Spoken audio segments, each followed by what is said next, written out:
지금 전 세계 강대국들이 핵무기보다 더 골치 아파하는 무기가 있습니다. 도시를 날려버리는 강력한 무기가 아니라 너무 싸고 너무 많이 날아와 막을수록 손해가 되는 무기. 바로 드론입니다. 지금 전쟁터에서는 100만원짜리 드론 한 대를 막기 위해 50억짜리 미사일을 쏘는 상식밖의 계산이 강요되고 있습니다. 가성비 지옥. 세계 최강 방공국가 이스라엘조차 경보 한 번 울리지 못한 채 군부대 식당이 직격당하는 참사까지 벌어졌습니다. 그런데 바로 이 상황에서 단돈 2,000원짜리 레이저를 이미 실전 배치하며 전쟁의 공식을 뒤집은 나라가 등장합니다. 왜 지금 방공의 왕좌가 한국으로 이동하고 있는지 그 이유를 지금부터 살펴보겠습니다. 어디서 듣고 계신가요? 구독과 좋아요 잊지 마세요. 브리핑룸 천장에 붉은 경보등이 꺼지지 않았습니다. 스크린에는 실시간으로 하늘을 가르는 탄도 궤적 28개가 전멸하고 있었고 레이더 좌표마다 붙은 숫자들이 초단위로 갱신되고 있었어요. 국방위원회 의원 6명이 숨을 죽이고 화면을 응시하는 동안 저는 책상 모서리에 기댄 채 팔짱을 낀 채로 서 있었죠. 제가 손목시계를 내려다본 건 그들을 재촉하기 위해서가 아니라 이 광경이 익숙해서였습니다. 이 나라에서 방공이란 매일 아침 해가 뜨는 것만큼이나 당연한 일상이었으니까요. 안녕하세요. 저는 다니엘 베나미입니다. 이스라엘 국방부 산하방공 및 레이저 요격 시스템 개발 책임 엔지니어로 일하고 있어요. 제 이름 뒤에 붙는 수식어는 간단했죠. 아이언돔 3세대 설계 총괄, 레이저 요격 프로토타입 실전 배치 주도, 실시간 요격 성공률 92% 달성. 숫자로 증명된 경력이었고 이 나라에서 방공이란 단어는 곧 저를 의미하는 것이나 다름없었습니다. 제가 이 자리에 선 이유는 간단했어요. 정치인들이 방공에 대해 질문할 때마다 국방부 장관이 제 이름을 불렀고 저는 그들에게 현실을 알려주는 역할을 맡았죠. 스크린 속 궤적들이 하나씩 사라지기 시작했습니다. 요격 미사일이 목표물과 충돌한 순간이었어요. 폭발음은 들리지 않았지만 화면 속 붉은 점들이 초록색으로 바뀌는 순간 브리핑룸 안에 안도의 한숨이 퍼졌죠. 28발 중 26발이 격추됐고 나머지 2발은 무인지대에 떨어졌습니다. 제가 입을 연 건 그 순간이었어요. 오늘 브리핑의 목적은 화면 속 숫자를 설명하는 게 아니라 그들이 여전히 이해하지 못하는 것을 가르쳐주기 위해서였으니까요. 저는 레이저 포인터를 들어 스크린을 가리키며 말했습니다. 방공이란 무엇인가라는 질문에 대해 대부분의 사람들은 미사일을 쏘아 올리는 장면을 떠올린다고요.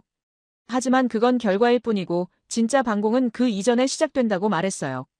레이더가 목표물을 포착하는 순간부터 요격 미사일이 발사되기까지 걸리는 시간은 평균 15초였고 그 15초 안에 우리는 탄도를 계산하고 위협도를 판단하고 요격 지점을 선정하고 발사 명령을 내렸죠. 이 모든 과정이 자동화된 시스템 안에서 이루어지지만 그 시스템을 설계한 건 사람이었고 그 사람이 바로 저였습니다. 의원 중 한 명이 손을 들었어요. 질문은 예상했던 것이었죠. 요격 미사일 한 발의 비용이 얼마냐는 물음이었습니다.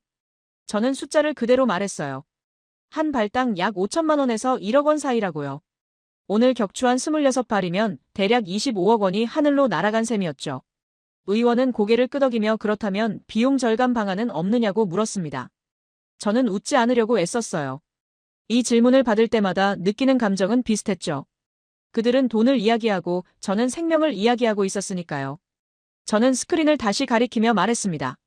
만약 저 26발 중 단 한 발이라도 놓쳤다면 그 미사일은 텔아비브 시내 한복판에 떨어졌을 것이고 최소 수십 명이 죽었을 거라고요. 그렇다면 그 수십 명의 생명을 돈으로 환산할 수 있느냐고 되물었죠. 의원은 더 이상 말하지 않았습니다. 저는 그 침묵이 익숙했어요.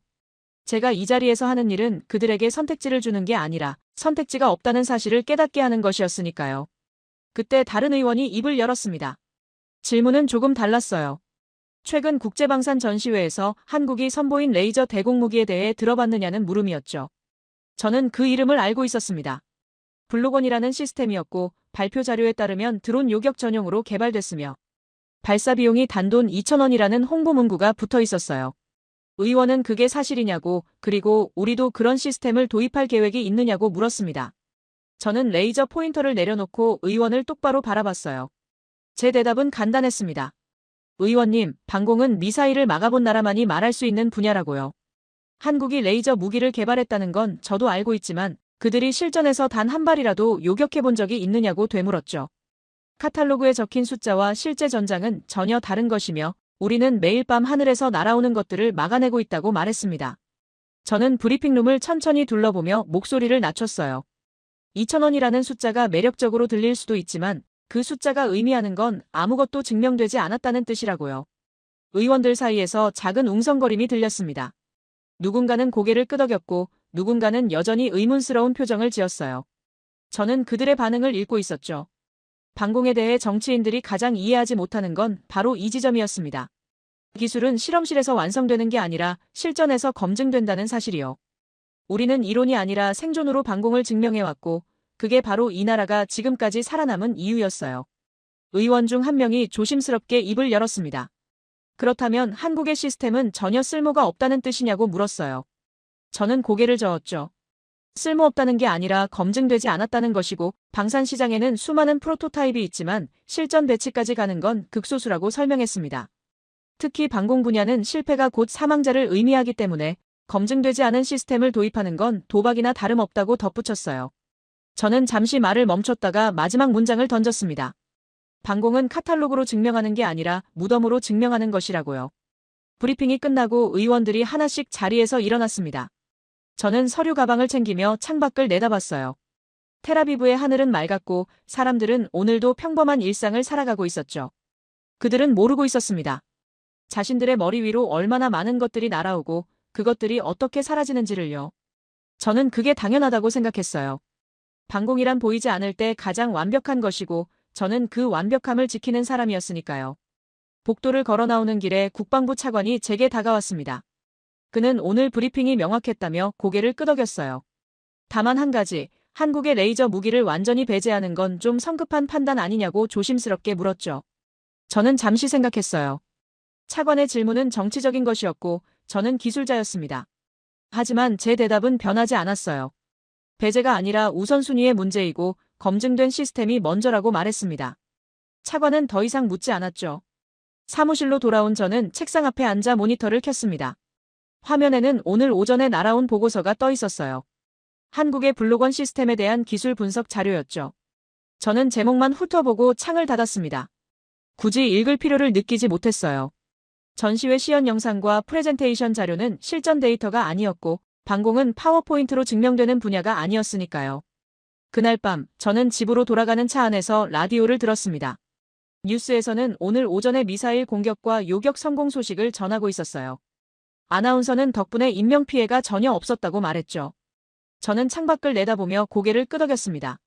이게 우리의 일상이었어요. 위협이 있고 우리가 막고 사람들이 살아가는 일상이요. 그 순환은 완벽했고 저는 그 완벽함의 중심에 서 있었습니다. 저는 차창에 비친 제 얼굴을 봤어요. 피곤해 보였지만 만족스러웠죠. 오늘도 제대로 된 메시지를 전달했다고 생각했습니다. 방공은 우리만의 언어이고 그 언어를 배우지 않은 나라가 우리와 같은 테이블에 앉을 수는 없다고요. 한국이 드론을 잡는 레이저를 만들었다는 건 흥미로운 일이었지만 그건 방공의 영역이 아니었어요. 적어도 제가 정의하는 방공은 아니었죠. 그리고 이 분야에서 정의를 내리는 건 실전 경험을 가진 우리였습니다. 그때까지는 그렇게 믿고 있었어요. 일주일 뒤 저는 국방부 지하작전실에 서 있었습니다. 벽면을 가득 채운 스크린들이 실시간으로 전국의 방공망 상태를 보여주고 있었어요. 이곳은 이스라엘 방공 시스템의 심장이었고 저는 새로 임명된 민간인 출신. 국방부 장관에게 이 심장이 어떻게 뛰는지 설명하기 위해 초대받았죠. 장관은 취임한 지 사흘밖에 안 됐고 방공에 대해서는 신문기사로 읽은 것이 전부였습니다. 장관이 중앙 스크린을 가리키며 물었어요. 저 점들이 모두 아이언돔 포대냐고요. 저는 고개를 끄덕이며 레이저 포인터를 꺼냈습니다.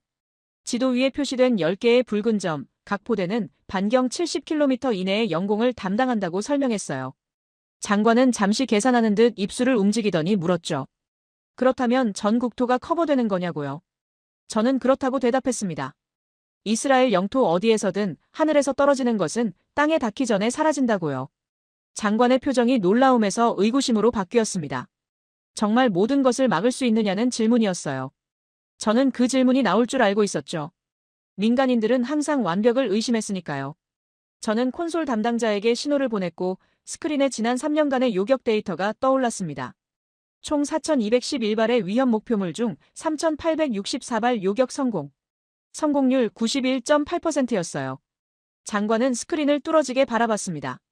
저는 그가 숫자의 의미를 이해하길 기다렸어요. 91.8%라는 건 단순한 통계가 아니었죠. 그건 4,000번 넘게 죽음이 하늘에서 떨어졌고 우리가 그중 3,800번을 막았다는 뜻이었습니다. 나머지는 대부분 무인지대에 떨어졌거나 바다로 날아갔어요. 실제 도시 지역에서의 성공률은 97%를 넘었죠. 저는 장관에게 말했습니다. 이게 바로 아이언돔이고 이 나라 사람들이 밤에 잠을 잘 수 있는 이유라고요. 장관이 조심스럽게 입을 열었습니다. 하지만 요격 미사일 한 발에 5천만 원이 든다는데 그건 너무 비싼 거 아니냐고요. 저는 장관을 똑바로 바라보며 되물었습니다. 장관님, 사람 목숨의 가격은 얼마라고 생각하십니까? 장관은 대답하지 못했어요. 저는 말을 이었죠. 만약 우리가 비용 때문에 요격을 주저하다가 미사일 한 발이 텔아비브 시내에 떨어진다면 최소 10명이 죽고 수십 명이 다칠 것이며 그 보상금과 의료비만 해도 수십억 원이 든다고요. 저는 한 발 더 나아갔습니다. 한 발의 미사일이 도시에 떨어지면 공포가 퍼진다고 말했어요. 사람들은 집을 떠나고 경제가 멈추고 국가 신용도가 떨어지죠. 그 손실은 수백억 원으로도 계산할 수 없습니다. 반면 우리가 완벽하게 막아내면 사람들은 안심하고 경제는 돌아가고 이 나라는 정상적으로 작동해요. 그러니 5천만 원은 비용이 아니라 투자라고 설명했습니다. 장관은 천천히 고개를 끄덕였어요. 저는 그가 이제 이해했다는 걸 알았죠. 작전실을 나와 복도를 걷는 동안 장관이 제게 물었습니다. 그렇다면 아이언돔은 완벽한 시스템이냐고요. 저는 잠시 멈춰섰어요. 완벽이라는 단어는 신중하게 써야 했죠. 저는 장관에게 말했습니다. 완벽한 무기는 없지만 완벽에 가장 가까운 방공 시스템은 존재한다고요. 그리고 그게 바로 아이언돔이라고 덧붙였어요. 장관은 제 눈을 바라봤습니다. 그의 눈빛에서 확신이 생기는 걸 느낄 수 있었죠. 며칠 후 저는 방산연구소 컨퍼런스홀에서 강연을 했습니다. 청중은 신임 장교들과 국방 관계자들이었어요. 제 강연 주제는 간단했죠. 왜 아이언돔이 세계 최고의 방공 시스템인가? 저는 프레젠테이션 첫 슬라이드를 띄우며 입을 열었습니다. 방공의 목적은 무엇인가라는 질문으로 시작했어요. 청중 중 한 명이 손을 들어 대답했죠. 적의 공격을 막는 것이라고요. 저는 고개를 저었습니다. 틀렸다고 말했어요. 방공의 목적은 우리 국민이 단 한 명도 죽지 않게 하는 것이라고요. 이 두 문장은 비슷해 보이지만 본질이 다릅니다.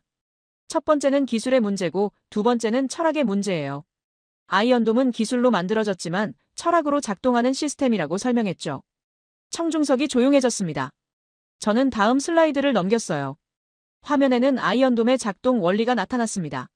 레이더가 목표물을 탐지하고 컴퓨터가 탄도를 계산하고 요격 미사일이 발사되는 과정이 순서대로 보였죠. 하지만 저는 그림 대신 슬라이드 하단의 작은 문장을 가리켰어요. 목표물 낙하 예상 지점이 무인지대일 경우 시스템은 요격하지 않는다는 내용이었습니다. 저는 청중에게 물었죠. 왜 우리는 빈 땅에 떨어질 미사일은 굳이 막지 않을까요? 젊은 장교 한 명이 대답했습니다. 비용 절감을 위해서라고요. 저는 미소를 지었어요. 반은 맞고 반은 틀렸다고 말했죠. 비용도 이유지만 더 중요한 건 우리의 철학입니다. 아이언돔은 땅이 아니라 사람을 지키는 시스템이에요. 우리는 모래밭에 구멍이 나는 건 신경 쓰지 않지만 사람이 다치는 건 절대 용납하지 않습니다. 그래서 시스템은 모든 계산을 사람 중심으로 하죠.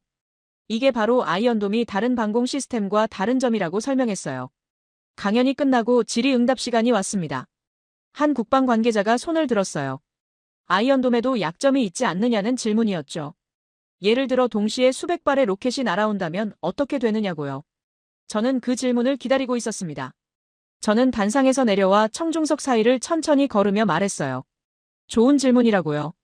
그리고 그게 바로 우리가 시스템을 계속 발전시키는 이유라고 덧붙였죠. 저는 설명했습니다. 아이언돔 한 개 포대는 동시에 최대 20개의 목표물을 추적하고 요격할 수 있다고요. 하지만 우리는 한 개 포대로 운영하지 않습니다. 중요 지역에는 여러 포대가 겹쳐서 배치되어 있고 각 포대는 서로 데이터를 공유하며 협력해요. 그래서 한 포대가 포화 상태가 되면 다른 포대가 즉시 지원하죠. 이건 단순한 무기가 아니라 네트워크라고 말했습니다. 질문자는 고개를 끄덕였어요. 다른 장교가 손을 들었습니다. 그렇다면 아이언돔은 앞으로도 계속 유효한 시스템이냐는 질문이었어요. 위협이 계속 진화하는데 말이죠. 저는 단상으로 돌아가며 대답했습니다. 위협이 진화하면 우리도 진화한다고요. 아이언돔 1세대가 나왔을 때 사람들은 이게 과연 작동할까 의심했습니다. 지금 우리는 3세대를 운용하고 있고 이미 4세대 개발이 진행 중이에요. 기술은 멈추지 않고 우리도 멈추지 않는다고 말했죠. 저는 마지막 슬라이드를 띄웠습니다. 화면에는 간단한 문장 하나만 있었어요. 아이언돔은 무기가 아니다. 이 나라가 오늘도 존재하는 이유다. 저는 청중을 둘러보며 말했습니다. 우리는 전쟁을 하는 나라가 아니라 생존하는 나라라고요. 그리고 생존의 조건은 단 하나, 우리 국민을 지키는 것이죠. 아이언돔은 그 조건을 만족시키는 유일한 시스템이라고 강조했어요. 청중석에서 박수가 터져나왔습니다. 강연장을 나서며 저는 복도 창문 너머로 보이는 하늘을 올려다봤어요. 구름 한 점 없이 맑은 하늘이었습니다. 저 하늘 위로 지난 10년간 수천 발의 미사일이 날아왔고 우리는 그것들을 지웠죠. 아이언돔이 없었다면 이 나라는 어떻게 됐을까 생각했습니다. 아마 텔아비브 곳곳에 폐허가 있었을 거고 사람들은 공습 경보가 울릴 때마다 지하 대피소로 달려갔겠죠. 하지만 우리에게는 아이언돔이 있었고 그래서 이 나라는 정상적으로 작동했어요. 저는 주머니에서 휴대폰을 꺼내 메시지를 확인했습니다. 국방부에서 온 알림이었어요. 오늘 새벽 가자 지구에서 발사된 로켓 6발, 전부 요격 성공이라는 내용이었죠. 저는 화면을 끄며 미소 지었습니다. 이게 우리의 일상이었어요. 위협은 끝나지 않지만 우리의 방패도 끝나지 않았죠. 아이언돔은 무기가 아니었습니다. 이 나라가 오늘도 존재하는 이유였고 앞으로도 존재할 수 있게 만드는 보증이었어요. 저는 그 확신을 의심해 본 적이 없었습니다. 그로부터 한 달 뒤, 저는 파리 국제방산 전시회에 참석했습니다. 에펠탑이 보이는 대형 컨벤션 센터였고 전 세계 방산 업체들이 자사의 최신 무기를 선보이는 자리였어요. 복도를 걸을 때마다 각국 언어가 뒤섞였고 곳곳에서 프레젠테이션 소리가 들렸죠. 저는 이스라엘 국방부 대표단의 일원으로 초대받았고 주최 측은 제게 메인 세션에서 아이언돔에 대한 발표를 부탁했습니다. 저는 그 제안을 정중히 거절했어요. 우리는 홍보가 필요 없었죠. 실적이 말해주니까요. 전시장 2층에는 각국의 부스가 줄지어 있었습니다. 미국, 러시아, 프랑스, 독일. 저는 천천히 걸으며 전시된 무기들을 훑어봤어요. 대부분 익숙한 시스템들이었죠. 미사일 요격 시스템, 레이더 네트워크, 전투기 탑재 무장. 진화는 있었지만 혁명은 없었습니다. 저는 관심 없다는 듯 지나쳤어요. 이미 알고 있는 것들을 다시 볼 필요는 없었으니까요. 한국 부스 앞에 사람들이 모여 있는 걸 본 건 우연이었습니다. 저는 본래 지나칠 생각이었지만 군복 입은 유럽 장교 몇 명이 진지한 표정으로 메모를 하고 있는 모습이 눈에 들어왔어요. 저는 호기심이 아니라 의무감으로 걸음을 멈췄죠. 경쟁자가 무엇을 하는지 아는 건 전문가의 책임이었으니까요. 부스 입구에는 대형 스크린이 걸려 있었고 영문으로 된 제목이 보였습니다. 블록원, 레이저 대공 방어 시스템이라고요. 스크린에서는 시연 영상이 재생되고 있었어요. 사막 같은 곳에서 소형 드론 여러 대가 날아오고 지상의 장비에서 레이저 빔이 발사됐죠. 드론들이 하나씩 연기를 내며 떨어졌습니다. 영상 하단에는 자막이 흘러갔어요.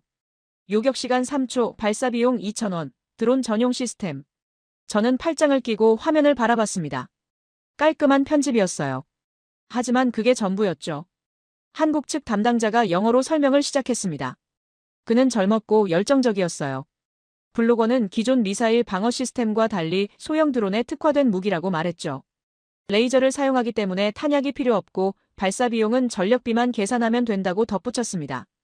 반도체 기술과 광학 기술을 결합해 여러 개의 레이저를 한 점에 집속시키는 방식이라고 설명했어요. 청중들이 고개를 끄덕였고 몇몇은 질문을 했습니다. 폴란드 장교가 손을 들었어요. 실전 배치 사례가 있느냐고 물었죠. 한국 담당자는 현재 자국 주요 시설에 배치 완료했고 중동 지역 국가와 수출 협상 중이라고 대답했습니다. 프랑스 관계자가 물었어요. 미사일도 요격할 수 있느냐고요. 담당자는 솔직하게 답했습니다. 현재 버전은 드론 전용이고 미사일 요격은 차세대 모델에서 검토 중이라고요.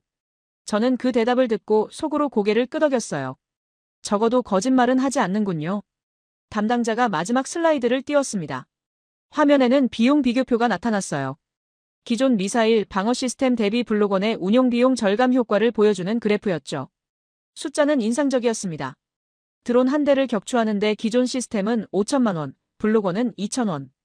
2,500배 차이였어요. 청중 사이에서 감탄사가 터져나왔습니다. 저는 무표정하게 화면을 바라봤죠.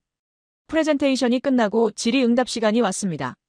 여러 질문이 쏟아졌어요. 최대 사거리는? 동시 교전 가능 대수는? 악천 후에서의 성능은? 한국 담당자는 성실하게 답변했죠. 저는 부스 뒤편으로 물러나 팔짱을 낀 채 서 있었습니다. 제 옆에 서 있던 독일 국방 관계자가 제게 말을 걸었어요. 인상적인 시스템 아니냐고요. 저는 짧게 대답했습니다. 글쎄요 라고만요. 독일 관계자는 제 반응이 의외였는지 다시 물었습니다. 저비용이라는 건 매력적인 요소 아니냐고요. 저는 그를 바라봤어요. 그리고 조용히 말했죠. 매력적인 건 카탈로그이고 중요한 건 전장이라고요. 저 시스템이 전시회장에서 드론 몇 대 떨어뜨리는 건 봤지만 실제 전쟁에서 작동하는 건 본 적이 없다고 덧붙였습니다. 독일 관계자는 뭔가 더 말하려다 입을 다물었어요. 저는 부스를 떠나려 했습니다. 하지만 그때 한국 담당자가 제게 다가왔어요. 그는 저를 알아본 모양이었죠. 이스라엘 방공 시스템의 다니엘 베나미 박사님 아니냐고 물었습니다. 저는 고개를 끄덕였어요. 그는 기뻐하며 말했죠. 오늘 프레젠테이션에 대해 어떻게 생각하시냐고 혹시 조언을 구할 수 있겠냐고요. 저는 그의 눈을 똑바로 바라봤습니다. 진심이 보였어요. 하지만 저는 차갑게 대답했죠. 조언이요? 저는 잠시 말을 멈췄다가 입을 열었습니다. 방사는 프레젠테이션으로 증명하는 분야가 아니라고요. 한국 담당자의 표정이 굳었어요. 저는 말을 이었습니다. 당신들의 시스템이 드론을 잘 잡는다는 건 영상으로 봤어요. 하지만 그게 전부죠. 우리는 수천 발의 미사일을 막아냈고 그 결과는 살아있는 사람들로 증명됩니다. 당신들은 드론 몇 대를 떨어뜨렸고 그 결과는 파워포인트로 증명되죠. 이 차이를 이해하십니까? 한국 담당자는 대답하지 못했습니다. 제 옆에 서 있던 독일 관계자가 불편한 표정을 지었어요. 저는 신경 쓰지 않았죠. 저는 한국 담당자에게 마지막으로 말했습니다. 방공은 카탈로그로 증명하는 게 아니에요. 무덤으로 증명하는 겁니다. 당신들의 시스템이 얼마나 많은 무덤을 막았는지 말해줄 수 있습니까? 담당자는 입술을 깨물었어요. 저는 더 이상 기다리지 않고 부스를 떠났습니다. 복도를 걸으며 저는 제 말이 거칠었다는 걸 알았습니다. 하지만 후회하지 않았어요. 오히려 필요한 말이었다고 생각했죠. 방산시장에는 화려한 프레젠테이션과 인상적인 숫자들이 넘쳐났습니다. 하지만 진짜 무기는 회의장이 아니라 전장에서 증명되는 거예요. 한국이 만든 레이저 시스템은 흥미로운 시도였지만 그게 전부였습니다. 시도와 성공 사이에는 엄청난 거리가 있었죠. 저녁 만찬장에서 저는 여러 나라 국방 관계자들과 이야기를 나눴습니다. 몇몇은 오늘 한국 부스에서 본 시스템이 인상적이었다고 말했어요. 저는 그저 미소만 지었죠. 그들의 나라는 매일 밤 미사일 공격을 받지 않으니까요. 그들에게 방공은 카탈로그를 비교하고 예산을 계산하는 일이었습니다. 우리에게 방공은 생존이었어요. 이 차이를 이해하지 못하는 사람들과 논쟁할 필요는 없었죠. 호텔로 돌아가는 택시 안에서 저는 창밖을 내다봤습니다. 파리의 야경이 아름다웠어요. 평화로운 도시였죠. 이 도시 사람들은 하늘을 올려다보며 미사일을 걱정하지 않았습니다. 그래서 그들은 2,000원짜리 레이저에 감탄할 수 있었어요. 하지만 텔아비브에서는 달랐죠. 우리는 하늘이 언제나 위협이었고 그래서 우리는 완벽에 가까운 시스템을 만들었습니다. 한국의 드론 킬러가 아무리 저렴해도 그건 우리의 현실과는 맞지 않았어요. 저는 휴대폰을 꺼내 메시지를 확인했습니다. 국방부에서 온 일일 보고였어요. 오늘도 가자 지구에서 로켓 몇 발이 날아왔고 전부 요격했다는 내용이었죠. 저는 화면을 보며 생각했습니다. 우리는 오늘도 무덤이 아니라 데이터를 만들어냈다고요. 그게 바로 우리의 증명이고 세계 어느 나라도 이걸 따라올 수 없다고요. 한국의 시스템이 전시회에서 상을 받든 말든 그건 우리와 상관없는 일이었습니다. 적어도 그때는 그렇게 믿었어요. 파리에서 돌아온 지 2주일 만에 저는 새벽 3시에 전화를 받았습니다. 국방부 작전실에서 걸려온 긴급 호출이었어요. 목소리가 떨리고 있었죠. 비냐미나 기지에서 사고가 발생했다고 지금 당장 오라고요. 저는 옷을 걸치며 물었습니다. 요격 실패냐고요. 전화 너머로 침묵이 흘렀어요. 그리고 담당자가 말했죠. 요격 시도 자체가 없었다고요. 차를 몰고 국방부로 향하는 동안 저는 라디오를 켰습니다. 뉴스 속보가 나오고 있었어요. 이스라엘 북부 비냐미나 훈련소에서 드론 공격, 사상자 발생. 아나운서의 목소리는 침착했지만 배경에서 구급차 사이렌 소리가 들렸죠. 저는 핸들을 꽉 쥐었습니다. 드론이라는 단어가 머릿속을 맴돌았어요. 드론 한 대가 우리 방공망을 뚫었다고요? 작전실에 도착했을 때 이미 국방부 장관과 참모들이 모여 있었습니다. 스크린에는 비냐미나 기지의 항공 사진이 떠 있었고 붉은 원이 하나 표시되어 있었어요. 식당 건물이었죠. 장관이 저를 보더니 물었습니다. 설명해보라고요. 무슨 일이 일어난 거냐고요. 저는 콘솔 담당자에게 다가가 레이더 기록을 요청했어요. 화면에 지난밤의 추적 데이터가 떠올랐습니다. 오후 7시 13분 레바논 국경 방향에서 소형 목표물 포착. 고도 500m, 속도 시속 60km. 드론으로 분류됐어요. 시스템은 자동으로 추적을 시작했고 탄도 계산이 진행됐죠.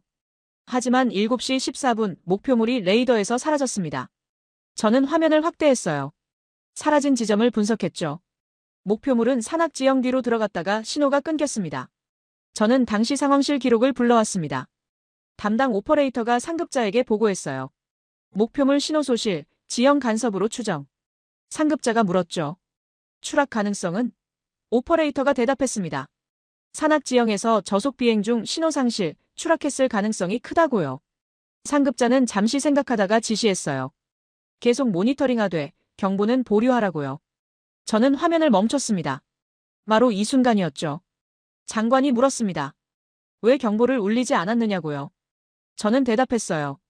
표준 프로토콜을 따른 것이라고요. 레이더에서 목표물이 사라지면 우리는 추락을 가정합니다. 매번 신호가 끊길 때마다 경보를 울리면 거짓 경보가 너무 많아지죠. 장관은 눈을 감았어요. 그렇다면 드론은 어떻게 된 거냐고 물었습니다. 저는 데이터를 계속 넘겼어요. 7시 19분, 비냐미나 기지 상공에서 폭발음이 보고됐습니다. 신호가 사라진 지 5분 뒤였죠. 스크린에 현장 사진이 떠올랐습니다. 식당 지붕에 뚫린 구멍이 보였어요. 철골이 휘어져 있었고 내부는 검게 그을려 있었죠. 저는 사진을 넘겼습니다. 다음 사진에는 식탁들이 뒤집혀 있었고 바닥에 혈흔이 보였어요. 응급처치를 받는 병사들, 들것에 실려나가는 부상자들. 저는 더 이상 사진을 넘기지 않았습니다. 장관이 물었어요. 사상자는 몇 명이냐고요. 참모가 보고서를 읽었습니다. 현재까지 사망 4명, 부상 62명. 중상자가 6명이라 사망자는 더 늘어날 수 있다고요. 장관은 책상을 손으로 짚으며 침묵했습니다. 회의실이 조용해졌어요. 저는 데이터를 계속 분석했죠. 드론은 레이더를 피해 저공 비행을 했고 산악 지형을 이용해 신호를 차단했습니다. 그리고 계획된 목표물, 훈련소 식당으로 정확히 날아갔어요. 이건 우연이 아니었습니다. 계획된 공격이었죠. 저는 드론의 예상 기종을 분석했습니다. 시중에서 구할 수 있는 상업용 드론을 개조한 것으로 추정됐어요. 가격은 대략 80만 원에서 100만 원 사이. 폭약 5kg을 탑재할 수 있는 사양이었죠. 저는 화면을 보며 생각했습니다. 100만 원짜리 드론 한 대가 우리의 방공망을 뚫었다고요. 그리고 4명을 죽였다고요. 참모 중 한 명이 물었습니다. 아이언돔은 왜 작동하지 않았느냐고요. 저는 설명했어요. 아이언돔은 로켓과 미사일을 위한 시스템이라고요. 탄도를 계산해서 요격하는 방식이죠. 드론은 탄도가 아니라 자유롭게 움직입니다. 속도도 느리고 크기도 작아요. 아이언돔에 레이더가 포착하기는 하지만 위협도 판단해서 낮은 우선순위로 분류되죠. 게다가 이번에는 신호가 사라졌으니까요. 참모는 고개를 끄덕였지만 표정은 이해하지 못한다는 얼굴이었어요. 장관이 입을 열었습니다. 그렇다면 우리는 드론을 막을 수 없다는 말이냐고요. 저는 잠시 망설였어요. 정확한 대답은 복잡했습니다. 막을 수는 있지만 우리의 시스템은 드론을 위해 설계되지 않았다고 말해야 했죠. 하지만 저는 간단하게 대답했습니다. 현재 시스템으로는 어렵다고요. 장관은 책상을 주먹으로 내리쳤어요. 그렇다면 지금 당장 해결책을 찾으라고 소리쳤죠. 저는 회의실을 나와 복도에 섰습니다. 창밖으로 동이 트고 있었어요. 텔아비브의 아침은 평화로워 보였죠. 하지만 북쪽 비냐미나에서는 장례식 준비가 시작되고 있었습니다. 4명의 병사. 그들은 저녁을 먹다가 죽었어요. 경보도 없었고 요격도 없었죠. 그냥 천장이 뚫리고 폭발이 일어나고 끝이었습니다. 저는 휴대폰을 꺼내 뉴스를 확인했습니다. 이미 언론에 퍼지고 있었어요. 비냐미나 참사, 방공 실패, 정부 책임론. 댓글들이 달리고 있었죠. 아이언돔은 어디 있었나? 우리 세금으로 만든 시스템이 왜 작동하지 않았나? 누가 책임질 것인가? 저는 화면을 끄고 주머니에 넣었습니다. 그들은 몰랐어요. 아이언돔이 작동하지 않은 게 아니라 애초에 이런 상황을 위해 만들어지지 않았다는 걸요.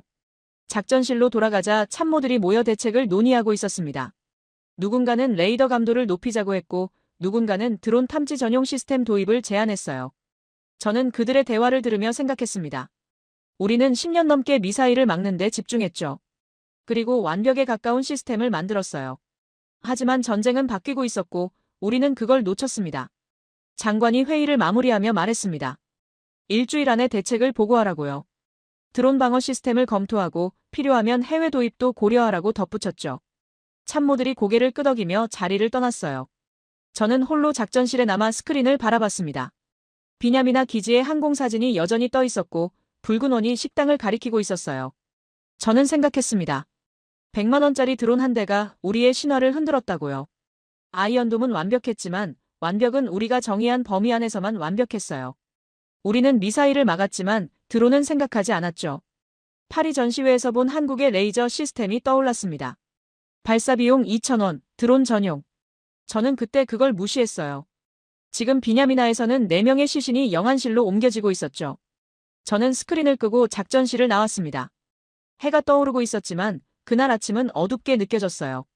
비냐미나 사건 이후 사흘 동안 저는 사무실에 틀어박혀 있었습니다. 국방부는 긴급 대책회의를 열었고 언론은 연일 비판 기사를 쏟아냈어요. 장관은 사과 성명을 발표했고 유가족들은 보상을 요구했죠. 저는 그 모든 소음에서 벗어나 책상 앞에 앉아 있었습니다. 컴퓨터 화면에는 엑셀 시트가 떠 있었고 저는 숫자를 입력하고 있었어요. 첫 번째 열에는 드론의 가격을 적었습니다. 상업용 드론 기본 가격 50만 원, 개조 비용 30만 원, 폭약 비용 10만 원. 합계 90만 원이었어요. 저는 보수적으로 계산하기 위해 100만 원으로 올림했죠. 두 번째 열에는 아이언돔 요격 미사일 가격을 적었습니다. 한 발당 5천만 원에서 1억 원. 평균을 내면 7,500만 원이었어요. 저는 1억 원으로 계산했습니다. 더 정확한 숫자였으니까요. 저는 세 번째 열을 만들었습니다. 비율 계산이었어요. 요격 미사일 한 발 가격을 드론 한 대 가격으로 나눴죠. 1억 원 나누기 100만 원. 결과는 100이었습니다. 아이언돔 미사일 한 발로 드론 100대를 살 수 있다는 뜻이었어요. 저는 그 숫자를 보며 멈췄습니다. 100이라는 숫자가 화면에서 빛나고 있었죠. 넷째 열에는 시나리오를 만들었습니다. 만약 적이 드론 1000대를 동원한다면 제조 비용은 10억 원이에요. 우리가 그걸 전부 요격하려면 요격 미사일 1000발이 필요하고 비용은 1000억 원이죠. 적은 10억을 쓰고 우리는 1000억을 씁니다. 100대 1의 비용 전쟁이었어요. 저는 마우스를 놓고 의자에 기댔습니다. 저는 창밖을 내다봤습니다. 텔아비브 거리에는 사람들이 오가고 있었어요. 그들은 몰랐죠. 방공의 경제학이 무너지고 있다는 걸요. 우리는 10년 넘게 완벽한 시스템을 만들었습니다. 90% 이상의 요격 성공률, 수천 명의 생명을 구한 실적. 하지만 그 완벽함에는 가격표가 붙어 있었어요. 그리고 이제 누군가가 그 가격표를 공격하기 시작했죠. 저는 다시 엑셀로 돌아왔습니다. 다섯째 열을 만들었어요. 지속 가능성 분석이었죠. 이스라엘의 연간 국방 예산은 약 20조 원. 그중 방공 예산은 약 3조 원이었습니다. 아이언돔 요격 미사일 1000발을 쓰면 1000억 원이에요. 우리는 1년에 30번 방어할 수 있죠. 한 달에 두세 번. 하지만 적이 드론 공격을 매일 한다면 1년이면 3조 6천억 원이 필요해요. 우리 방공 예산을 초과합니다. 저는 손가락으로 책상을 두드렸습니다. 숫자는 거짓말하지 않았어요. 드론 전쟁은 소모전이 아니라 파산전이었죠. 적은 우리를 죽이려는 게 아니라 우리를 가난하게 만들려는 거예요. 그리고 가난한 나라는 방어할 수 없습니다. 저는 키보드를 밀어내고 얼굴을 손으로 감쌌어요. 사무실 문이 열리고 요아브 레비가 들어왔습니다. 국방부 방공체계 총괄이었죠. 그는 제 책상 위에 화면을 보고 물었어요. 뭘 계산하고 있느냐고요. 저는 화면을 돌려 그에게 보여줬습니다. 요아브는 눈을 가늘게 뜨고 숫자들을 읽었어요. 그리고 고개를 저었죠. 이건 극단적인 시나리오라고, 실제로는 이렇게 안 된다고 말했습니다. 저는 요아브를 바라봤습니다. 왜 안 되냐고 물었어요. 요아브는 대답했죠. 적이 드론 1000대를 동원할 능력이 없다고, 설령 동원해도 우리가 전부 요격할 필요는 없다고요. 중요 시설만 방어하면 된다고 말했어요. 저는 고개를 저었습니다. 비냐미나는 훈련소 식당이었다고, 중요 시설이 아니었는데 4명이 죽었다고 말했죠. 요아브는 입을 다물었어요. 저는 다시 화면을 돌려 여섯째 열을 만들었습니다. 심리적 비용 계산이었어요. 드론 공격이 성공할 때마다 국민의 불안은 증가하고 정부 신뢰도는 떨어집니다. 관광객은 줄어들고 투자는 감소하고 인구 유출이 시작되죠. 이런 비용은 숫자로 계산할 수 없지만 실제합니다. 요아브는 제 어깨에 손을 얹었어요. 너무 비관적으로 보지 말라고, 우리는 해결책을 찾을 거라고 말했죠. 해결책이요? 저는 요아브를 올려다봤습니다. 해결책은 명확하다고 말했어요. 우리는 드론을 막을 수 있는 저비용 시스템이 필요하다고요. 아이언돔은 드론을 위한 무기가 아니라고 덧붙였죠. 요하브는 고개를 끄덕였습니다.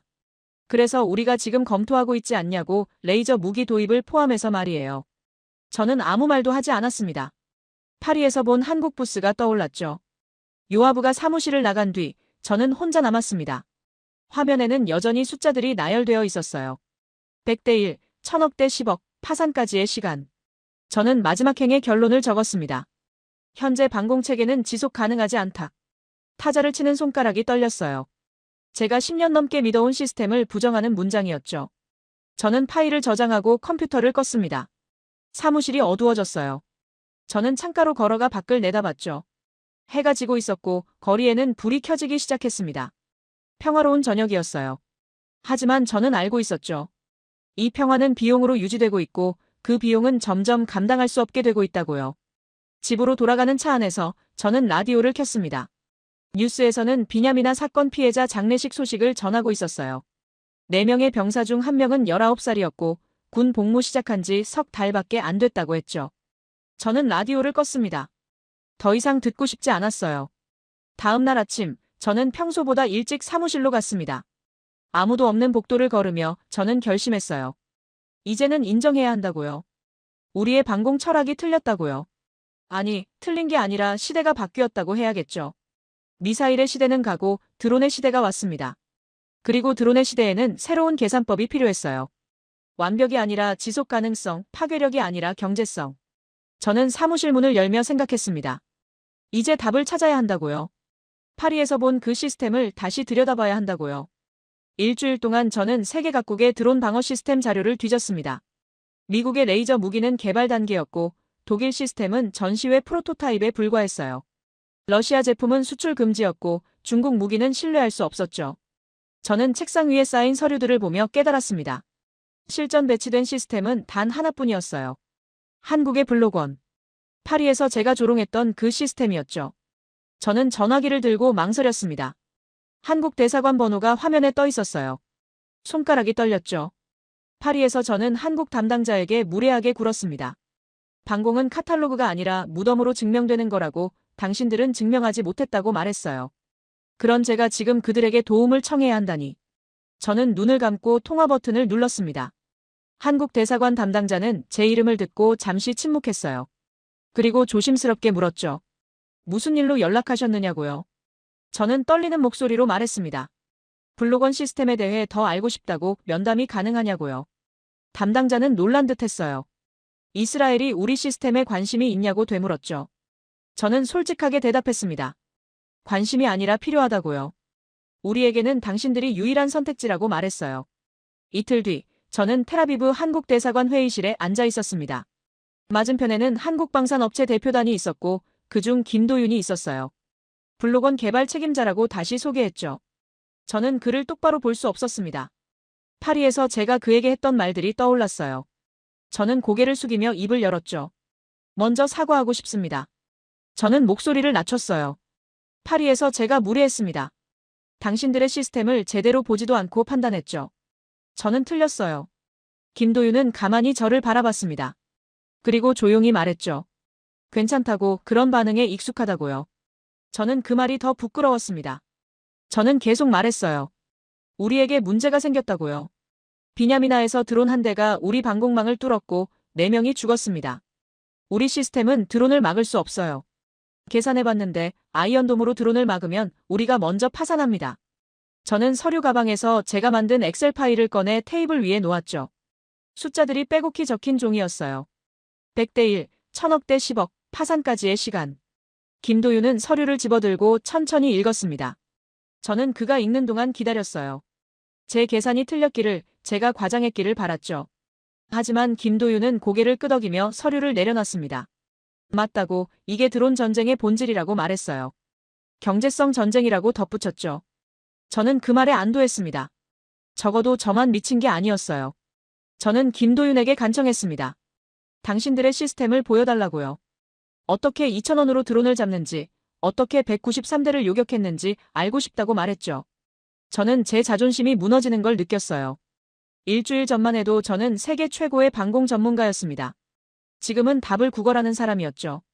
김도윤은 노트북을 열었습니다. 화면에는 블록원의 구조도가 나타났어요. 그는 차분하게 설명하기 시작했죠. 우리는 다중 레이저 집속 방식을 쓴다고요. 단일 고출력 레이저가 아니라 낮은 출력 레이저 16개를 동시에 한 점에 모은다고 말했습니다. 저는 고개를 들어 화면을 봤어요. 이론적으로는 알고 있는 방식이었죠. 하지만 현실에서 구현하기는 거의 불가능했습니다. 어떻게 정확도를 맞추느냐고 물었을 때 김도윤은 반도체 기술이라고 대답했어요. 한국의 반도체 정밀 제어 기술을 레이저 각도 조절에 적용했다고 설명했죠. 밀리초 단위로 각 레이저의 방향을 조정해서 목표물 위에 한 점에 모이게 만든다고요. 마치 어린 시절 돋보기로 햇빛을 모아 종이를 태우는 것처럼이라고 덧붙였습니다. 저는 화면을 뚫어지게 바라봤어요. 우리는 왜 이 방법을 생각하지 못했을까? 아니, 생각은 했지만 불가능하다고 단정했죠. 고출력 레이저만이 답이라고 믿었어요. 한국은 불가능을 가능으로 만들었습니다. 저는 김도윤에게 물었어요. 비용은 정말 2,000원이 전부냐고요. 김도윤은 고개를 끄덕였습니다. 전기료만 든다고 레이저는 마모되지 않고 탄약도 필요 없다고 말했어요. 유지비는 연간 500만 원 정도라고 덧붙였죠. 저는 계산기를 꺼냈습니다. 아이언돔 미사일 100발 유지비와 블록원 시스템 1년 유지비가 비슷했어요. 하지만 블록원은 무제한 발사가 가능했죠. 숫자는 명확했습니다. 저는 조심스럽게 물었습니다. 실전 데이터를 볼 수 있느냐고요. 김도윤은 파일을 하나 열었어요. 화면에는 지난 2년간의 요격 기록이 나타났습니다. 총 193대 드론 포착, 182대 요격 성공. 성공률 94%였어요. 저는 숫자를 보며 충격을 받았죠. 아이언돔과 비슷한 수준이었습니다. 하지만 제가 정말 놀란 건 다른 거였어요. 실패한 11대는 뭐냐고 물었을 때 김도윤은 솔직하게 대답했습니다. 날씨 때문에 7대, 사거리 바퀴라 2대, 시스템 오류로 2대라고요. 우리는 실패 원인을 전부 분석하고 기록한다고 덧붙였죠. 저는 그 투명함에 감탄했습니다. 우리는 실패를 숨기려 했는데 한국은 실패에서 배우고 있었어요. 저는 김도윤에게 물었습니다. 왜 처음부터 미사일이 아니라 드론을 목표로 삼았느냐고요. 김도윤은 잠시 생각하다가 대답했어요. 우리는 미사일을 잡을 수 없었다고요. 기술도 없고 경험도 없었습니다. 하지만 드론은 다르다고 생각했다고 말했죠. 드론은 느리고 작고 우리가 막을 수 있는 위협이었어요. 그래서 우리는 할 수 있는 것에 집중했다고요. 저는 그 말을 듣고 고개를 숙였습니다. 우리는 모든 걸 막으려 했어요. 미사일도 로켓도 드론도. 완벽을 추구했죠. 한국은 막을 수 있는 것만 골라서 막았습니다. 현실적이었어요. 저는 떨리는 목소리로 물었죠. 우리가 이 시스템을 도입하려면 어떻게 해야 하느냐고요. 김도윤은 저를 바라봤습니다. 그리고 조용히 말했어요. 우리는 방패를 만들지 않았다고요. 방패가 먼저 죽지 않게 만들었습니다. 이스라엘의 아이언돔은 완벽한 방패예요. 하지만 방패가 너무 비싸면 방패를 유지하다가 나라가 먼저 죽는다고 말했죠. 우리는 오래 버틸 수 있는 방패를 만들었다고요. 저는 그 말에 아무 대꾸도 하지 못했습니다. 파리에서 저는 한국을 조롱했어요. 방공은 무덤으로 증명된다고 카탈로그는 의미 없다고 말했죠. 하지만 지금 비냐미나에는 4개의 무덤이 있었고 우리의 카탈로그는 아무 소용이 없었습니다. 반면 한국은 182개의 무덤을 막았어요. 숫자가 모든 걸 증명했죠. 회의가 끝나고 대사관을 나서며 저는 김도윤에게 부탁했습니다. 이스라엘 국방부에 정식으로 제안서를 보내달라고요. 우리는 진지하게 검토하겠다고, 아니 도입하고 싶다고 말했죠. 김도윤은 고개를 끄덕였습니다. 그리고 조용히 말했어요. 파리에서 박사님이 했던 말을 기억한다고요. 방공은 카탈로그가 아니라 무덤으로 증명된다는 말을요. 저는 얼굴이 화끈거렸습니다. 김도윤은 계속 말했어요. 그 말이 옳다고, 그래서 우리는 더 열심히 배치했다고요. 무덤을 만들지 않기 위해서라고 덧붙였죠. 저는 그에게 다시 사과했습니다. 제가 무례했다고, 당신들을 제대로 보지 못했다고 말했어요. 김도윤은 미소를 지으며 괜찮다고, 이제 우리가 같은 방향을 보고 있으니 된 거라고 대답했죠. 차를 몰고 사무실로 돌아가는 동안 저는 울컥했습니다. 10년 넘게 쌓아온 자존심이 무너졌어요. 저는 세계 최고라고 믿었죠. 하지만 최고는 고정된 게 아니었습니다. 전쟁이 바뀌면 최고도 바뀌어요. 그리고 저는 그 변화를 보지 못했죠. 한국은 봤습니다. 그들은 처음부터 다른 질문을 했어요. 어떻게 완벽할까가 아니라 어떻게 오래 버틸까? 그 질문이 답이었습니다. 사무실에 도착해 컴퓨터를 켰어요. 저는 새 파일을 열고 제목을 적었습니다. 블록원 시스템 도입 건의서. 그리고 첫 문장을 썼죠. 우리는 틀렸다. 방공의 기준이 바뀌었고 우리는 그걸 놓쳤다. 하지만 한국이 답을 찾았다. 타자를 치는 손이 떨렸어요. 저는 제 오만을 문서로 인정하고 있었습니다. 그리고 그게 옳다는 걸 알았죠. 자존심보다 생명이 중요했으니까요. 제 보고서가 이스라엘 국방부에 제출된 지 사흘 만에 저는 다시 파리에 있었습니다. 이번에는 관찰자가 아니라 구매자로요. 국제방산 전시회 한국 부스 앞에는 이미 사람들이 줄을 서 있었어요. 아랍에미리트 국방장관, 폴란드 조달청장, 사우디 왕실 대표. 저는 그들 뒤에서 순서를 기다렸죠. 한 달 전만 해도 이 부스를 비웃으며 지나쳤던 제가요. 한국 부스는 달라져 있었습니다. 전시 공간이 2배로 늘었고 대형 스크린이 3개나 걸려 있었어요. 중앙 스크린에는 실시간으로 요격 영상이 재생되고 있었죠. 비행 중인 드론, 레이저 발사 3초 뒤 추락. 영상 상단에는 문구가 떠 있었습니다. 실전 검증 완료, 2024년부터 실전 배치, 총 193대 요격 성공. 저는 그 숫자를 보며 한숨을 쉬었어요. 우리는 카탈로그를 자랑했고 한국은 실적을 증명하고 있었죠. 아랍에미리트 장관이 김도윤과 대화하는 소리가 들렸습니다. 우리는 예멘에서 날아오는 드론 때문에 골머리를 앓고 있다고 한 달에 수십 대씩 넘어온다고 말했어요. 패트리어트 미사일로 막고 있지만 비용이 감당 안 된다고 덧붙였죠. 김도윤은 고개를 끄덕이며 계산기를 꺼냈습니다. 한 달에 50대라면 패트리어트로는 50억 원, 블록원으로는 10만 원이라고 설명했어요. 장관의 눈이 커졌습니다. 폴란드 청장은 다른 질문을 했어요. 한국 무기 체계와의 호환성을 물었죠. 김도윤이 대답했습니다. 이미 폴란드는 우리의 K2 전차와 K9 자주포를 운용하고 있다고, 블록원도 같은 통합 지휘 체계로 연결 가능하다고 설명했어요. 청장은 만족스럽다는 표정을 지었죠. 저는 그 대화를 들으며 깨달았습니다. 한국은 단품을 파는 게 아니라 시스템을 팔고 있었어요. 제 차례가 왔을 때 김도윤은 저를 알아보고 미소를 지었습니다. 다시 오셨냐고 물었어요. 저는 고개를 끄덕이며 말했죠. 이스라엘이 정식으로 도입을 결정했다고 계약 조건을 논의하고 싶다고요. 김도윤은 악수를 청했습니다. 저는 그의 손을 잡으며 물었어요. 왜 이렇게 많은 나라가 찾아오느냐고요. 김도윤은 주변을 둘러보며 대답했죠. 우리가 유일하기 때문입니다. 김도윤의 목소리는 담담했어요. 드론 방어 시스템은 많지만 실전 배치된 건 블록원뿐이라고 말했죠. 미국 시스템은 아직 개발 중이고 유럽 무기는 프로토타입 단계예요. 러시아 제품은 정치적으로 어렵고 중국 무기는 신뢰도가 낮습니다. 그래서 모두 한국을 찾는다고 설명했어요. 저는 그 말에 뒤통수를 맞은 기분이었죠. 한 달 전 저도 똑같은 결론에 도달했으니까요. 부스 한쪽에서는 기술 세미나가 진행되고 있었습니다. 한국 엔지니어가 다중 레이저 집속 기술을 설명하고 있었어요. 청중석에는 각국 무기 전문가들이 앉아 메모를 하고 있었죠. 발표자는 말했습니다. 한국의 반도체 제조 기술이 이 시스템을 가능하게 만들었다고요. 나노미터 단위 정밀 제어, 밀리초 타이밍 조절. 이 모든 게 한국 반도체 산업의 부산물이라고 덧붙였어요. 청중들이 감탄사를 냈습니다. 저는 옆에 서 있던 독일 국방 관계자와 눈이 마주쳤어요. 그가 먼저 말을 걸었죠. 한국 무기가 대단하다고, 가격 대비 성능이 놀랍다고 했습니다. 저는 동의했어요. 그리고 덧붙였죠. 가격뿐만 아니라 이미 작동하고 있다는 게 핵심이라고요. 우리는 내일 밤을 지킬 무기가 필요한데 한국만이 그걸 제공할 수 있다고 말했습니다. 독일 관계자는 고개를 끄덕였어요. 저녁 시간 한국 부스 앞에는 여전히 사람들이 남아 있었습니다. 김도윤과 직원들은 쉴 틈 없이 상담을 진행하고 있었어요. 저는 커피를 들고 멀리서 지켜봤죠. 한 달 전 이 자리에서 저는 한국 담당자에게 모욕을 줬습니다. 지금은 그들이 전시회의 스타였어요. 아이러니했죠. 세상은 이렇게 빠르게 바뀌는구나 싶었습니다.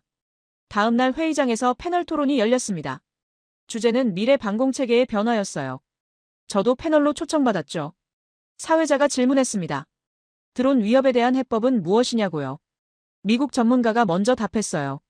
고출력 레이저 개발이 필요하다고, 5년 내 실용화가 가능하다고 말했죠.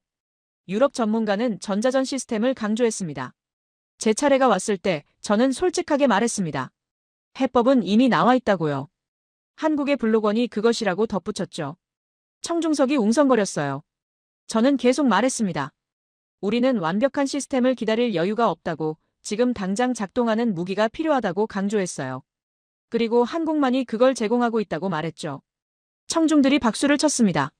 토론이 끝나고 복도에서 폴란드 청장이 저를 불러 세웠어요. 그는 말했습니다. 폴란드는 이미 한국 무기를 신뢰하고 있다고요. K2 전차는 나토 최강이고 K9 자주포는 우크라이나 전선에서 증명됐다고 덧붙였죠. 이제 블록원까지 도입하면 폴란드 방공은 완성된다고 말했어요. 저는 그 확신에 놀랐습니다. 폴란드는 이미 한국 무기 체계로 재무장하고 있었어요. 호텔로 돌아가는 길에 저는 뉴스를 확인했습니다.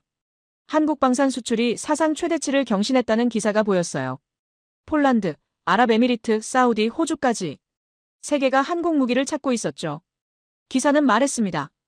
한국 방산의 강점은 실전 검증과 가격 경쟁력이라고요. 그리고 빠른 인도 시간이라고 덧붙였죠. 저는 화면을 보며 인정했습니다.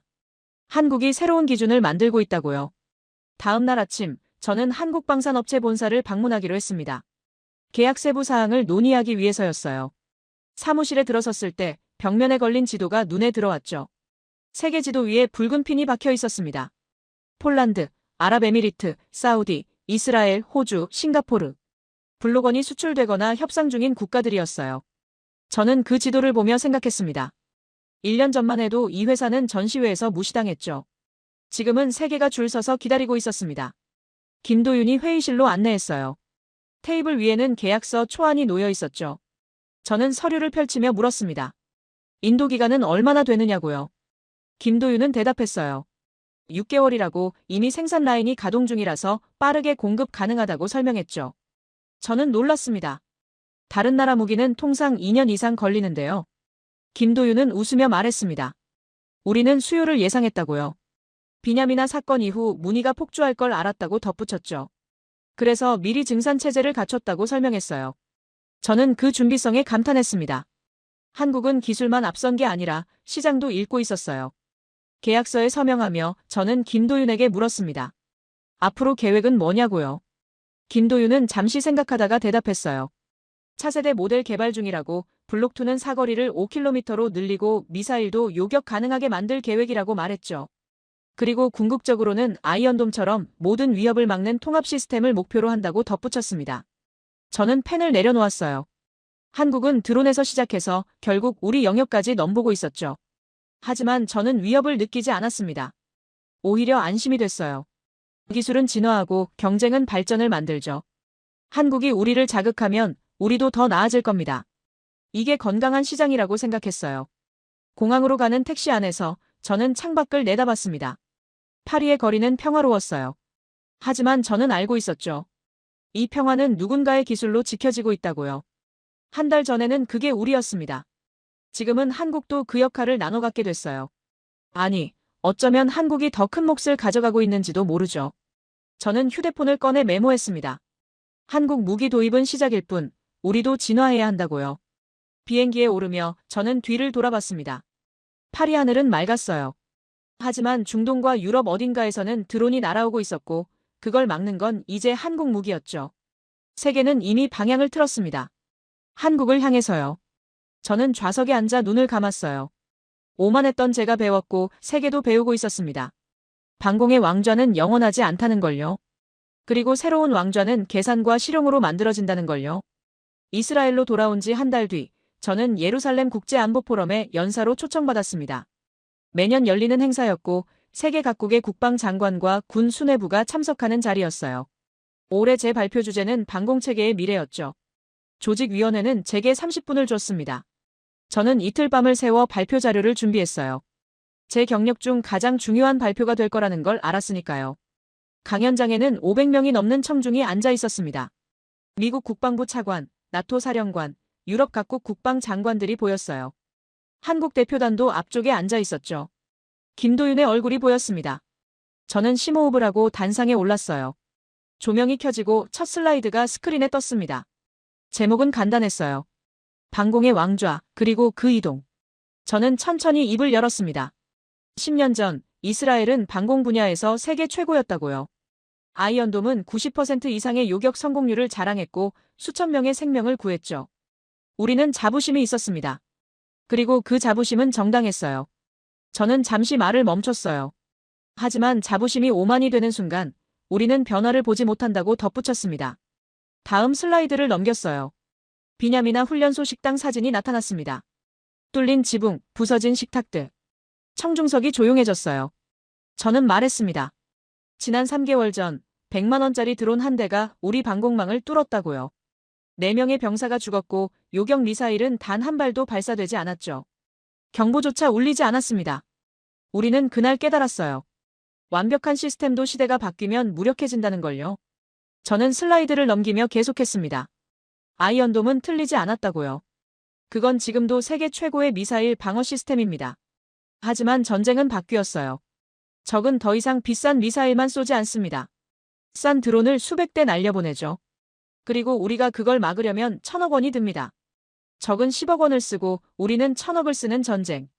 이건 방어가 아니라 파산으로 가는 길이라고 말했어요. 청중석에서 웅성거림이 들렸습니다. 저는 심호흡을 하고 다음 말을 꺼냈습니다. 그리고 그 새로운 기준에서 한국이 우리를 앞섰다고요. 청중석이 더 조용해졌어요. 저는 한국의 블록원 시스템 사진을 띄웠습니다. 발사 비용 2,000원, 실전 배치 완료, 183대 요격 성공. 저는 이 숫자들을 하나씩 설명했어요. 그리고 말했죠. 세계는 이미 한국을 선택하기 시작했다고요. 폴란드, 아랍에미리트, 사우디, 그리고 우리 이스라엘까지요. 저는 단상에서 내려와 청중석 사이를 걸었습니다. 제 목소리를 낮췄어요. 저는 파리 전시회에서 한국 시스템을 봤을 때 무시했다고 고백했죠. 드론 전용이라는 게 한계로 보였고 2,000원이라는 비용이 신뢰할 수 없게 느껴졌어요. 하지만 제가 틀렸습니다. 한국은 완벽을 추구하지 않았어요. 대신 현실을 봤죠. 그들은 물었습니다. 어떻게 하면 끝까지 버틸 수 있을까? 어떻게 하면 방패가 먼저 죽지 않을까? 그 질문이 정답이었다고 말했어요. 저는 다시 단상으로 올라갔습니다. 마지막 슬라이드를 띄웠어요. 화면에는 문장 하나만 있었습니다. 우리는 하늘을 지배한다고 믿었다. 한국은 하늘을 끝까지 관리하고 있었다. 저는 그 문장을 천천히 읽었죠. 지배와 관리의 차이가 뭐냐고 청중에게 물었습니다. 지배는 힘으로 압도하는 것이고 관리는 계산으로 지속하는 거라고 대답했어요. 우리는 힘을 자랑했지만 한국은 계산을 완성했다고 덧붙였습니다. 저는 발표를 마무리하며 말했습니다. 방공의 왕좌는 영원하지 않다고요. 기술이 진화하고 전쟁이 변하면 왕좌도 이동합니다. 10년 전 왕좌는 우리 것이었어요. 지금은? 저는 잠시 침묵했죠. 지금은 조용히 넘어가고 있습니다. 한국으로요. 그리고 그건 부끄러운 일이 아니라고, 오히려 건강한 발전이라고 말했어요. 왜냐하면 경쟁이 우리를 더 나아지게 만들 테니까요. 발표가 끝나고 박수가 터져나왔습니다. 저는 단상에서 내려와 자리로 돌아갔어요. 심장이 두근거렸죠. 제 경력을 건 발표였고 저는 제 오만을 공개적으로 인정했습니다. 하지만 후회하지 않았어요. 진실이었으니까요. 포럼이 끝나고 호텔로 돌아가는 차 안에서 저는 휴대폰을 확인했어요. 뉴스 알림이 떠 있었습니다. 이스라엘 방공 전문가, 한국 무기 우위 인정. 기사가 벌써 나갔더군요. 저는 기사를 읽었습니다. 제 발표 내용이 요약되어 있었고 마지막 문장이 인용되어 있었어요. 방공의 왕좌가 한국으로 조용히 이동하고 있다. 저는 화면을 끄고 창밖을 봤죠. 예루살렘의 밤은 고요했습니다. 별이 빛나고 있었어요. 저 하늘 위로 언젠가 또 위협이 날아올 겁니다. 하지만 이제 우리는 준비됐어요. 아이언돔으로 미사일을 맞고 블록원으로 드론을 잡을 겁니다. 완벽하진 않지만 지속 가능하죠. 그리고 그게 중요했습니다. 저는 문득 1년 전을 떠올렸습니다. 국방부 브리핑룸에서 의원들에게 말했던 것들이요. 방공은 우리만의 언어라고 실전 경험이 없으면 논할 자격이 없다고 했죠. 얼마나 오만했는지. 지금 생각하면 부끄럽습니다. 하지만 그 오만이 저를 여기까지 데려왔어요. 무너지고 배우고 인정하는 과정을요. 새벽이 밝아오고 있었습니다. 저는 노트북을 끄고 창가에 섰어요. 동쪽 하늘이 붉게 물들고 있었죠. 새로운 날이 시작되고 있었습니다. 방공의 왕좌는 이동했지만 하늘을 지키는 일은 계속됩니다. 다만 이제는 혼자가 아니에요. 한국과 함께, 세계와 함께 하늘을 지킬 겁니다. 저는 그 생각에 미소를 지었어요. 왕좌를 내려놓는 건 패배가 아니었습니다. 새로운 시작이었죠.